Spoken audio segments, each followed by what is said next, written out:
the best stress test that we've seen is, going through COVID when we were market leaders in collections.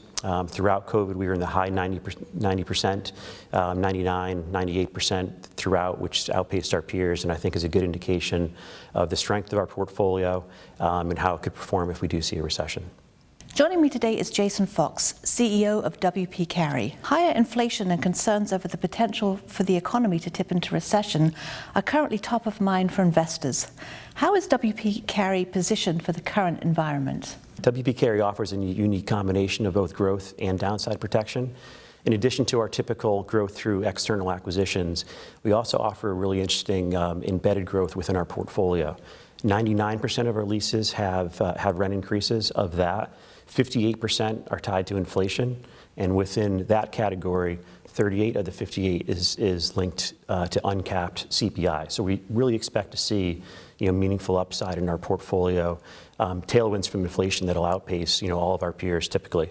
That should lead to record same-store growth to us in 2022. We've talked about greater than 3%, which is typically probably twice what we've had historically, and probably 3 times what we see within our peer group.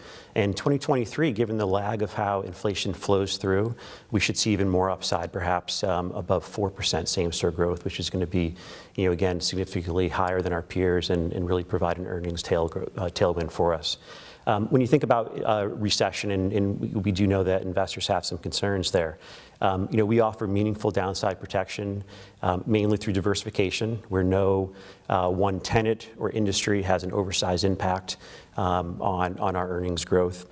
We also really focus on our quality of underwriting. It's something that's been honed over our 50-year history, focused on tenant credit, on structuring with master leases and critical operating assets, that really provides a lot of downside protection when we see economic slowdowns. W.P. Carey remains one of the most diversified net lease REITs.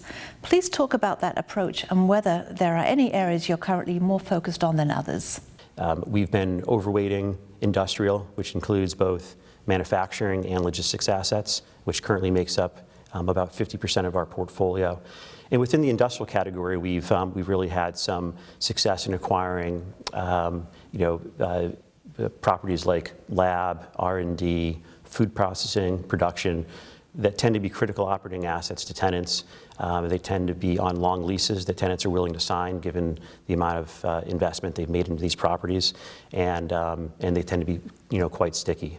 We also are focused on essential retail, mainly in Europe at this point in time, where we think the fundamentals are stronger, more barriers to new construction, higher green space requirements, and meaningfully lower supply, relative to the population size. So that's been mainly focused, I would say, on grocery and do-it-yourself retail. There's also a lot less competition, so we see better spread opportunities in Europe as well. But more recently, we have been exploring U.S. retail as a potential new vertical for us. It's a big market.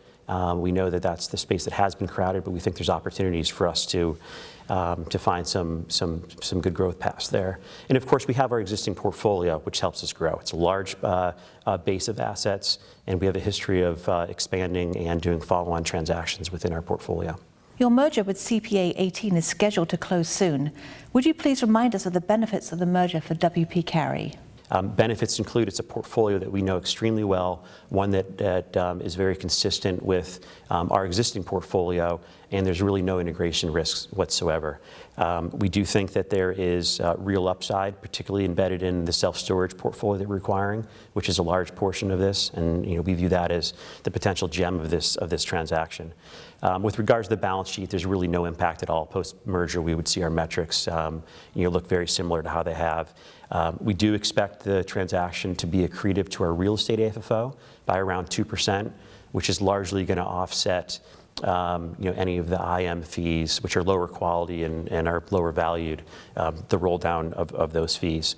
It also helps with simplification of our business. The IM segment is something that we've, for the last 5 or 6 years, have announced that it would roll off over time, and this is really the completion of that simplification process, which we know is important.